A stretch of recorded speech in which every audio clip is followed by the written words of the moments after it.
Radio host Larry O'Connor has a positive take on the midterm elections by John Grimaldi. Veteran political talk radio host Larry O'Connor has a positive take for Republicans on the outcome of the midterm elections.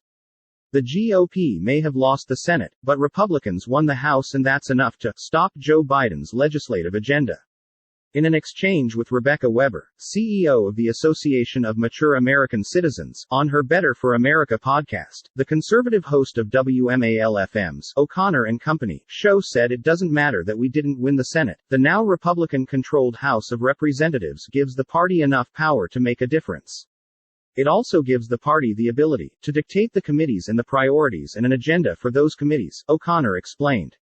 And that means investigations. It means deciding what is going to be talked about and examined in the House. And that's critically important, too, for those voters who supported the Republican Party. So could it have been better? Absolutely. But even on the downside, when you've got that kind of power in the House, that's a good day. Nancy Pelosi goes into retirement, that's a good day. He also pointed out that Republican governors were undefeated. They protected their seats 100% across the line. And they even picked up a governor's seat in Nevada, and that's pretty good, too. I wanted better, but let's not be too negative. It was a pretty good day, actually. O'Connor went on to note that Republicans now have a means of stopping the White House legislative agenda. Joe Biden can certainly try executive actions, as we saw his predecessor, Barack Obama, do. And hopefully the House can now try to put a halt to those by calling in members of the administration, by utilizing the court system, just as the courts did when they foiled Biden's student loan payoff scheme. In addition, he said, the House now has the power to initiate investigations that were ignored by the Pelosi-era House. We still haven't had a House or Senate explanation as to the origins of the COVID-19 coronavirus. President Biden just met with President Xi over in Asia before the G20 summit. Never even raised the issue.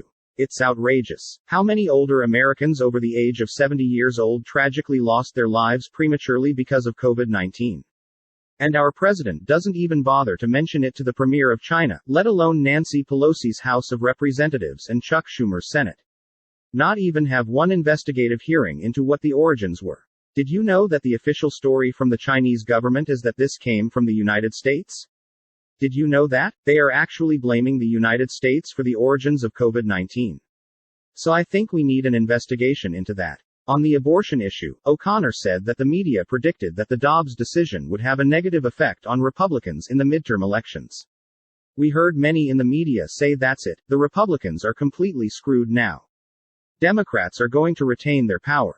And I said, listen, if getting rid of Roe versus Wade after nearly 50 years of praying in front of abortion clinics and marching in the dead of winter and raising money every election cycle with promises that we would overturn Roe versus Wade, just to be left in the rearview mirror without what we had asked for, if finally getting rid of Roe versus Wade means that Kevin McCarthy is denied the Speaker's gavel or Mitch McConnell the majority in the Senate for 2 more years. I'm okay with that. I'll take that bargain. This goes well beyond who wins an election. As for the future of America, O'Connor said, we should have hope in our future because our foundation is still strong in this country. Our founders handed us a gift and they set up a system that allowed every 2 years for the American people to decide, nope, we're going in the wrong direction, let's fix that. And that is ultimately what we've said in this past election. So, I'll always have hope and always put my money on America in the long run. Ronald Reagan was the most influential elected leader of my time. I was able as a child to see what he was able to do. You look at how bad our country was in the late 70s, and it's not too different, if you think about it.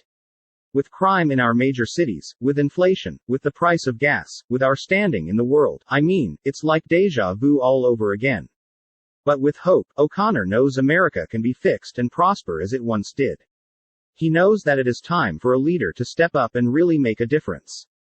And he believes that a leader who can do that will emerge. Please consider joining the Association of Mature American Citizens. Please take a moment and subscribe to this channel.